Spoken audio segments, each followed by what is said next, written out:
ಇನ್ನೊಂದು ವಿಚಾರ ಏನಂತಂದರೆ ಇನ್ನು ಕ್ರೀಡೆದು IPL ಅದರಲ್ಲೂ RCB ಸತತ ಅಂದರೆ 2ನೇ ಬಾರಿ ಫೈನಲ್ ಬಂದಿದೆ. 2ನೇ ಕಪ್ಪನ್ನು ಎತ್ತಿಡಿಯುವ ಒಂದು ಸ್ಟೆಪ್ ಬಾಕಿ ಇದೆ. ಫೈನಲ್ ಪಂದ್ಯ RCB ವರ್ಸಸ್ GT ಅಹಮದಾಬಾದ್ ಸ್ಟೇಡಿಯಮಲ್ಲಿ ಫೈನಲ್ ಮ್ಯಾಚ್ ಇದೆ ಭಾನುವಾರ. ಸೊ ಈ ಪಂದ್ಯದಲ್ಲಿ ಯಾರು ಗೆದ್ದು ಕಪ್ಪಿಡಿತಾರೆ ಅಂತ ನೀವು ಪ್ರೀವಿಯಸ್ ಕೂಡ ಹೇಳಿದ್ರಿ RCBನೇ ಫೈನಲ್ ಬರುತ್ತೆ ಅಂತ. ಸೊ ಕಪ್ ಗೆಲ್ಲೋದಕ್ಕೆ ಎಷ್ಟು ಪಾಸಿಟಿವ್ ಚಾನ್ಸ್ ಇದೆ ಅಂತ ನೋಡಿ. ಎಲ್ಲರೂ ಹೇಳ್ತಾರೆ RCBನ ಗೆಲ್ಲೋದು ಅಂತ ನಾರ್ಮಲ್ ಆಗಿ ನಮ್ಮ ಆಲ್ ಬ್ಯಾಂಗ್ಳೂರ್ ಅವರೆಲ್ಲ ಹೇಳ್ತಾರೆ. ಬಟ್ ನಾನೇನ್ ಮಾಡಿದೆ, ಆ ಒಂದು ಫಸ್ಟ್ ಡೇ ನಮ್ಮ ಒಂದು ಇದರಲ್ಲಿ ಅಂದ್ರೆ ಬ್ಯಾಂಗ್ಳೂರಲ್ಲೇ ಮ್ಯಾಚ್ ಸ್ಟಾರ್ಟ್ ಆಗಿದ್ದು ಫಸ್ಟ್ ಡೇನೆ. ಮತ್ತೆ 5ನೇ ನಂಬರ್ ಗೇಟ್ ಅದನ್ನ ಓಪನ್ ಮಾಡಿರ್ಲಿಲ್ಲ, ಬಟ್ ಈ ವರ್ಷ ಅದನ್ನ ಓಪನ್ ಮಾಡಿದ್ರು. ಅದು ವಾಯುಮೂಲೆ ಗೇಟ್. ನಾನು ಆ ಗೇಟ್ ಹತ್ರನೂ ಹೋಗಿ ಕೆಲವೊಂದು ಪ್ರೆಡಿಕ್ಷನ್ಸ್ ನ ಕೊಟ್ಟಿದ್ದೀನಿ. ಯಾಕಂದ್ರೆ ಆ ಒಂದು ಗೇಟ್ ಓಪನ್ ಆಗಿರೋದಕ್ಕೂ ಅವತ್ತು ಮ್ಯಾಚ್ ವಿನ್ ಆಗಿದೆ ಆಯ್ತಾ. ನಮ್ ಬೆಂಗಳೂರಲ್ಲಿ ಯಾವ್ದೇ ಮ್ಯಾಚ್ ಸೋಲಲ್ಲ ಅಂತ ಕೂಡ ಹೇಳಿದ್ದೆ. ಜೊತೆಗೆ ಒಂದು ಮ್ಯಾಚ್ ಮಾತ್ರ ನಾನು 50-50 ಹೇಳಿದ್ದೆ, ಯಾಕಂದ್ರೆ ಅದ್ ನನಗೆ ಗೊತ್ತಿತ್ತು. ಅದನ್ನ ಯಾರೋ ನನ್ಗೆ ಅಲ್ಲೇ ಕೇಳಿದಾಗ ಹಿಂಗೆ ಚಾನೆಲ್ ಅವರು ಅವ್ರಿಗೆ ಹೇಳಿದ್ದೆ, ಅವರು ಸ್ಟ್ರಾಂಗ್ ಇದಾರೆ ಅಂತ ಹೇಳಿದ್ದೆ. ಆದ್ರೂ ನಿಮ್ಮ ಅನಿಸಿಕೆ ಏನೊಂದು, ಇವಾಗ ನಾವು ಬಿಟ್ಕೊಡಕ್ಕಾಗತ್ತಾ?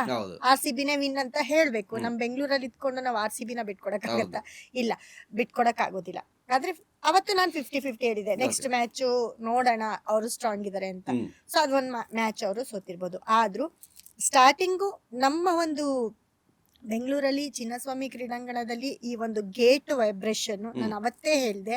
ಈ ವರ್ಷನು ನಮ್ಮ RCB ತಂಡನೇ ಫೈನಲ್ ಬರ್ತಾರೆ ಅಂತ ಹೇಳಿದೆ. ಗೆಲ್ಲೋದು ಬಿಡೋದು ನೆಕ್ಸ್ಟ್, ಫೈನಲ್ ವರ್ಗೂ ಬರ್ಬೇಕಲ್ವಾ? ಮೇನ್ ಇಂಪಾರ್ಟೆಂಟ್ ಅದೇ ತಾನೆ. ಎಲ್ಲಾ ಮ್ಯಾಚ್ ಎಲ್ಲರೂ ಆಡ್ತಾರೆ, ಫೈನಲ್ಗೆ ಯಾರು ಹೋಗ್ತಾರೆ ಯಾರಿಲ್ಲ ಅನ್ನೋದು ಇಂಪಾರ್ಟೆಂಟ್ ಆಗಿದೆ. ಫೈನಲ್ಗೆ ಬರ್ತಾರೆ ಅಂತ ಹೇಳಿದೆ. ಅದೇ ರೀತಿ ಫೈನಲ್ಗೂ ಕೂಡ ಬಂದಿದ್ದಾರೆ ಈ ವರ್ಷನು. ಯಾಕಂದ್ರೆ ನಾಳೆ ಭಾನುವಾರ 4-1 ಕಾಂಬಿನೇಷನ್.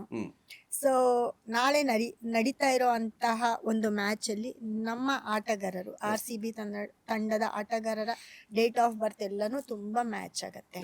ಅದರಲ್ಲೂ ತುಂಬಾ ಚೆನ್ನಾಗಿ ಆಡುವಂತವ್ರು. ಆದ್ರೆ ಈಗ ನೋಡಿ, ಆ GT ಅಂದ್ರೆ ಗುಜರಾತ್ ಟೈಟನ್ಸ್ ಅವ್ರನ್ನ 2 ಬಾರಿ ಸೋಲ್ಸಿದ್ದಾರೆ. 2 ಬಾರಿ ಸೋಲ್ಸಿದ್ದಾರೆ. ಇದೇನ್ ದೊಡ್ಡ ವಿಷಯ ಅಲ್ಲ. ಎಲ್ಲೋ ಒಂದ್ ಕಡೆ ಸೋಲು ಗೆಲುವು ಅನ್ನೋದು ಇದ್ದೇ ಇರುತ್ತೆ. ಬಟ್ ಫೈನಲ್ ಬಂದಿದ್ದಾರಲ್ಲ, ಅದು ಇಂಪಾರ್ಟೆಂಟ್. ಅದನ್ನ ನಾನು ಸಾಕಷ್ಟು ಬಾರಿ ಪ್ರೆಡಿಕ್ಷನ್ ಕೊಡ್ತಾನೆ ಇದ್ದೀನಿ. RCBನೇ ಫೈನಲ್. ಇದು ಡೇ 1 ಸ್ಟಾರ್ಟ್ ಆಗಿ ಡೇ 1 ಇಂದ ಹೇಳ್ತಾ ಇದ್ದೀನಿ. ಸೊ ಯಾಕಂದ್ರೆ ಗೊತ್ತಿತ್ತು ಅವರ ಒಂದು ಡೇಟ್ ಆಫ್ ಬರ್ತ್ಗಳು, ಆಟಗಾರರೆಲ್ಲ ತುಂಬಾ ಚೆನ್ನಾಗಿ ಈ ಸತಿ ಮಾಡ್ತಾರೆ ಅಂತ. ಈ ವರ್ಷ ಮತ್ತೆ ನಮ್ಮ ಒಂದು RCB ತಂಡದ ನಾಯಕ ಅವ್ರ ಡೇಟ್ ಆಫ್ ಬರ್ತ್ ಆಗಿರ್ಬೋದು, ವಿರಾಟ್ ಕೊಹ್ಲಿ ಅವ್ರ ಡೇಟ್ ಆಫ್ ಬರ್ತ್ ಆಗಿರ್ಬೋದು, ಇವೆಲ್ಲವೂ ತುಂಬಾ ಮ್ಯಾಚ್ ಆಗುವಂತ ಡೇಟ್. ಸೊ ಈ ವರ್ಷಕ್ಕೆ ನಮ್ಮ RCB ತಂಡನೇ ವಿನ್ ಆಗೋದು. ಸೊ ಈ ಸಲನೂ ಕೂಡ RCBನೇ 2ನೇ ಕಪ್ ಗೆಲ್ಲುತ್ತೆ ಅಂತ ಹೇಳ್ತಾ ಇದೀರಾ? ಹೌದು, ಈ ವರ್ಷನು 2ನೇ ಕಪ್ ಗೆಲ್ಲೋದು RCB ತಂಡನೇ ಆಗಿರುತ್ತೆ. ಮತ್ತೆ ನಾಳೆ ಬಂದು 4-1 ಕಾಂಬಿನೇಷನ್ ಆಗಿರುತ್ತೆ. ಲಾಸ್ಟ್ ಇಯರ್ಗಿಂತ ನಾಳೆ ಇನ್ನ ಸ್ವಲ್ಪ ಪೈಪೋಟಿ ಜಾಸ್ತಿ ಇರುತ್ತೆ, ಸ್ಟ್ರಾಂಗ್ ಇರ್ತಾರೆ. ಯಾಕಂದ್ರೆ ಫೈನಲ್ ವರ್ಗೂ ಇನ್ನೊಂದು ಟೀಮ್ ಬಂದಿದೆ ಅಂತ ಅಂದ್ರೆ ಅವರು ಎಲ್ಲವನ್ನೂ ಮೀರ್ಕೊಂಡು ಬಂದಿರ್ತಾರೆ. ಸೊ ಆ ಟೀಮನು ಸ್ಟ್ರಾಂಗ್ ಇರುತ್ತೆ. ಅದ್ರಲ್ಲೂ ನಮ್ ಟೀಮು ಸ್ಟ್ರಾಂಗ್ ಇದೆ. ನಮ್ ಟೀಮನ್ನ ನಾವೇನ್ ಬಿಟ್ಕೊಡಕಲ್ಲ. ಬಟ್ ನಮ್ ಟೀಮಲ್ಲಿ ಕೆಲವೊಬ್ರು ಆಟಗಾರರು ಇದಾರಲ್ಲ, ಅವರು ತುಂಬಾ ಚೆನ್ನಾಗಿ ಆಡಿದ್ರೆ ನಾಳೆ ಅನುರಾಧ ನಕ್ಷತ್ರ, ಶನಿ ನಕ್ಷತ್ರ ಆಗಿರುತ್ತೆ. ಹಾಗಾಗಿ ಮತ್ತೆ ನಮ್ಮ ಒಂದು ಬೆಂಗಳೂರಲ್ಲೇ ಮ್ಯಾಚ್ ನಡೆದಿದ್ರೆ ಇನ್ನೂ ಚೆನ್ನಾಗಿರೋದು. ಅದು ಒಂದು ಪಾಸಿಟಿವ್ ಇತ್ತು. ಯಾಕಂದ್ರೆ ನಾನು ಹೇಳಿದ್ದೆ, ನಮ್ಮ ಬೆಂಗಳೂರಲ್ಲಿ ಇಲ್ಲೇ ಆಡಿದಾಗ ಯಾವ ಮ್ಯಾಚ್ ಸೋಲೋದಿಲ್ಲ ಅಂತ ಹೇಳಿದೆ.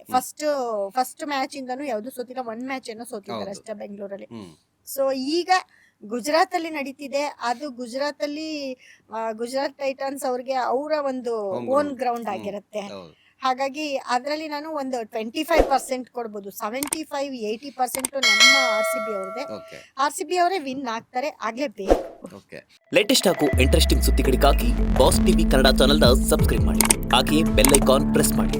ಇದರ ಜೊತೆಗೆ ಫೇಸ್ಬುಕ್, ಇನ್ಸ್ಟಾಗ್ರಾಮ್, ಎಕ್ಸ್ ನಲ್ಲೂ ಮಿಸ್ ಮಾಡದೆ ಫಾಲೋ ಮಾಡಿ.